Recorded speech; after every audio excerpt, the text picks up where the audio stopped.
Welcome to my channel discover study with your political science mentor Preeti Bora. दोस्तों, मैं आपको आज कराने जा रही हूँ पॉलिटिकल साइंस की इंपॉर्टेंट करंट अफेयर, जो कि आपका जो 2022 का यूजीसी नेट का एग्जाम है उसके लिए इंपॉर्टेंट है। ये पेपर 1 और पेपर 2 दोनों के लिए इंपॉर्टेंट है, पॉलिटिकल साइंस के हैं।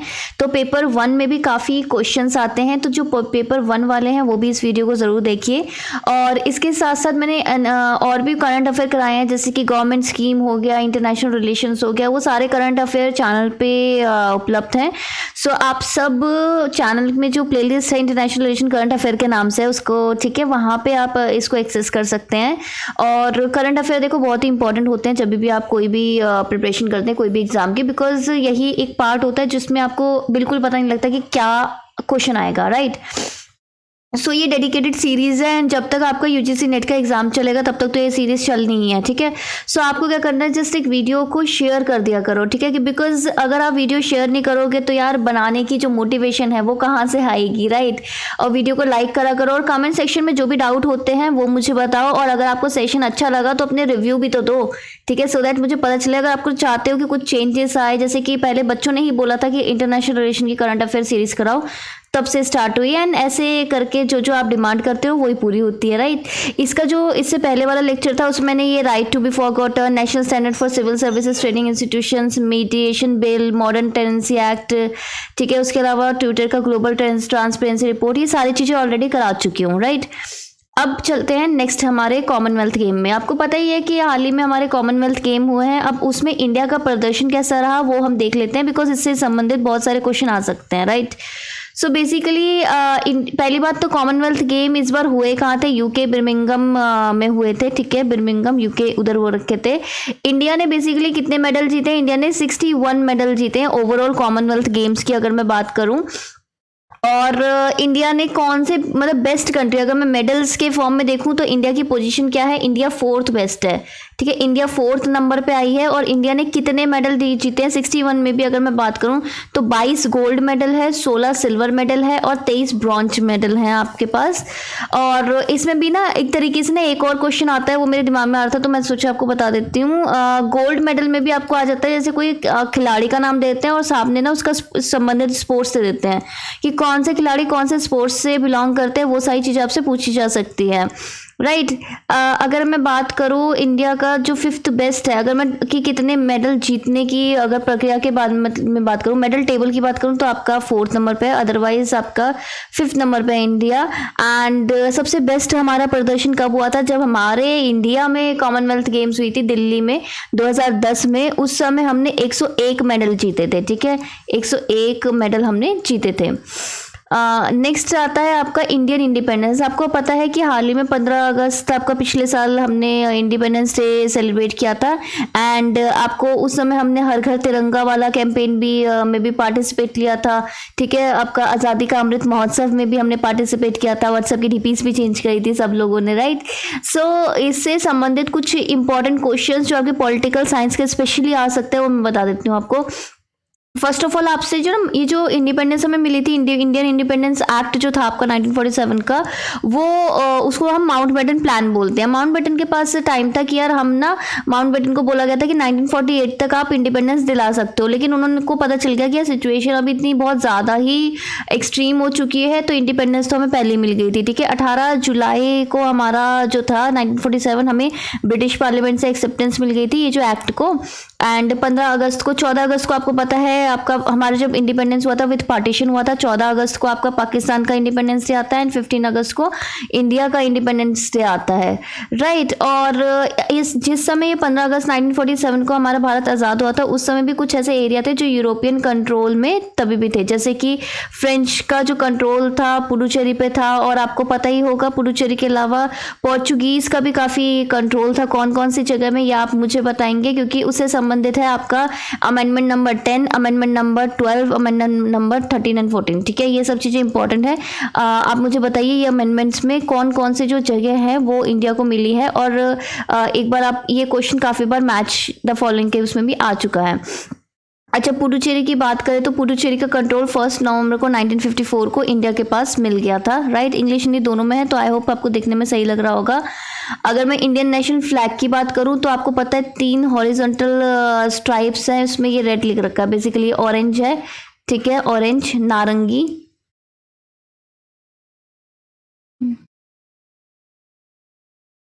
अभी अब हमारा ऑरेंज वाइट एंड ग्रीन है। लेकिन जिस समय हमारा तिरंगा सबसे पहले जब फहराया गया था वो कब था, अगस्त 7 1906 को। उस समय हमारे पास रेड येलो एंड ग्रीन थी, ठीक है, red yellow green 3 horizontal strip वाला तिरंगा फहराया गया था पारसी बागन स्क्वायर, कहाँ पे, कोलकाता में। और अभी जो हमारा जो फर्स्ट वेरिएंट है ना, जो करंट इंटरनेशनल फ्लैग, जो अभी जो हमारा नेशनल फ्लैग है, वो उसका जो पहली बार जब वो डिज़ाइन होकर आया था तो किसने करा था, फ्रीडम फाइटर पिंगली वेंकैया ने उसको डिज़ाइन किया था, ये वाला जो वेरिएबल है, वेरिएशन है हमारा 1921 में, ठीक है। और जो करंट फ्लैग में कौन कौन से कलर है, सैफरन कलर है आपके, वाइट कलर है एंड ग्रीन कलर है। और अशोक चक्र आपको पता है मिडल में है। और अशोक चक्र में कितनी स्पोक्स, कितनी वो लाइनें होती है मुझे बताओ।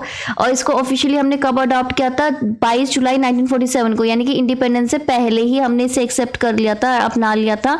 एंड उसको फहराया गया था 15 अगस्त 1947 को, ठीक है। अशोक चक्र में कितनी वो स्पोक्स होती हैं मुझे आप कमेंट सेक्शन बताइए। इंडिया का जो फ्लैग है वो कहाँ पे बनाया जाता है, इंडिया का फ्लैग सिर्फ और सिर्फ एक जगह में बनाया जाता है, वो है कर्नाटका खादी ग्रामोदय संयुक्त संघ, ठीक है। इधर धारवाड़ और कर्नाटका में है, उसके पास अथॉरिटी है कि इंडिया का नेशनल फ्लैग बनाए। And bureau of Indian standard के हिसाब से, BIS के हिसाब से, जो फ्लैग है ना वो सिर्फ और सिर्फ हैंड स्पन, हाथ से बुने हुए जो कॉटन खादी वाला कपड़ा होता है ना उससे बनाया जाएगा, राइट। ये पूरा स्टैंडर्ड्स है।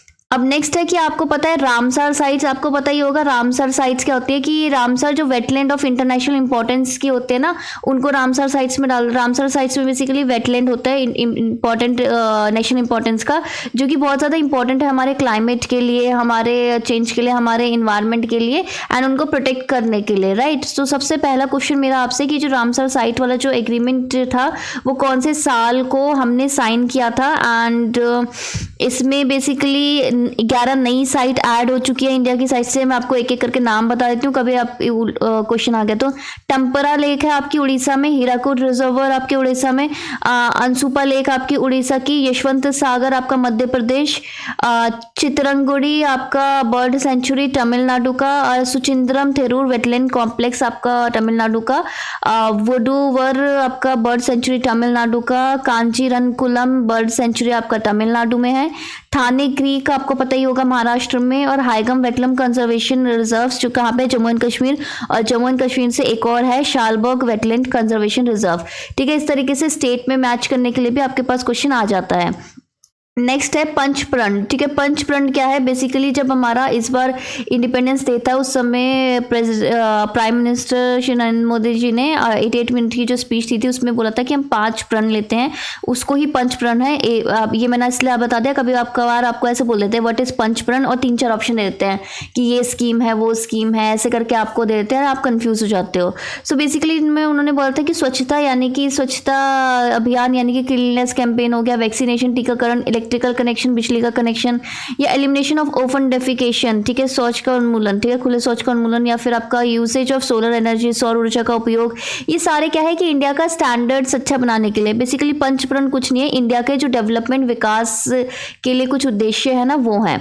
A prime illustration of liberation from the concept of servitude, यानी कि दासता की अवधारणा से मुक्ति, ये एक न्यू नेशनल एजुकेशन पॉलिसी वगैरह हो गया, ठीक है। वुमेन राइट हो गया, महिला का अधिकार हो गया, जेंडर इक्वालिटी, लैंगिक समानता, India's first national emblem of solidarity and unity वगैरह, ये सारी चीज़ें बोला कि एकजुटता और एकता का प्रतीक बनना। और इंडिया को बोला कि जितनी भी हमारी ऑब्लिगेशंस है ना, दायित्व है, जैसे कि आपका सेविंग पावर की, बिजली बचाना, केमिकल फ्री एग्रीकल्चर यूज़ करना, यानी कि रासायनिक मुक्त कृषि करो का अभ्यास, राइट। उसके अलावा इरिगेशन, वाटर, सिंचाई जल का अधिकतम लाभ उठाना, ये सारी चीज़ें आप कर रहे हो तो दैट इज़ पंचप्रण, यानी कि इंडिया का डेवलपमेंट एक सस्टेनेबल, यानी कि सतत विकास के रूप में हो तो उस पे ही ये पूरा आधारित है। एंड आज का लास्ट टॉपिक है चीफ जस्टिस ऑफ इंडिया। आपको पता ही होगा कि हाल ही में हमारे चीफ जस्टिस चेंज हुए हैं, पहले NV रमन्ना थे, अब कौन है, UU ललित, यानी कि जस्टिस उदय उमेश ललित, ठीक है।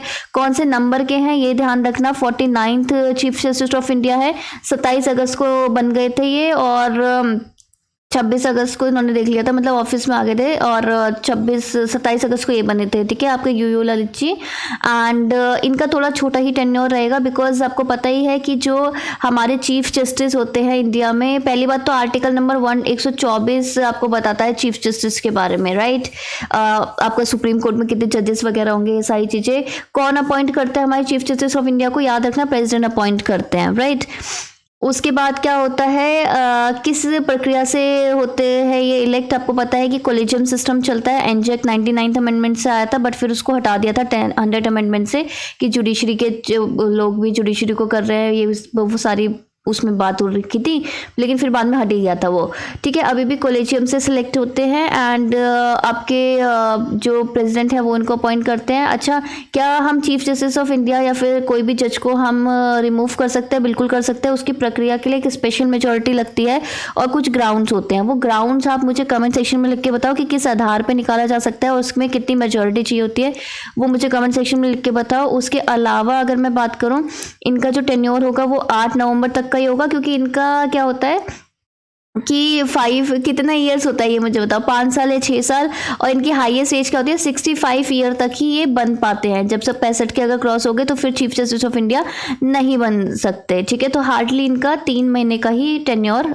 होगा वैसे, राइट। तो ये थे आज के मतलब ये मैंने थोड़ा एक कंपाइलेशन बना रखी थी कि पिछले महीने क्या क्या चीज़ें इंपॉर्टेंट है जो आपके एग्जाम में आ सकती है। अब इसी तरीके की वीडियोस और आएंगी, डेली आएगी, बस आप अगर शेयर नहीं करोगे, व्यूज़ नहीं होएगा तो फिर नहीं आ पाएंगी, राइट। और सिंपल बात है कि ये जो छोटी छोटी मैं चीज़ें बता रही हूँ ना, ये एग्जाम में एज इट इज़ क्वेश्चन आते हैं, तो प्लीज़ इन पे ध्यान दो, और जो मैं क्वेश्चन पूछती हूँ ना उसका कमेंट सेक्शन में जवाब भी दिया करो, ठीक है। ओके, चलिए, bye bye, take care, have a nice day and please share this video.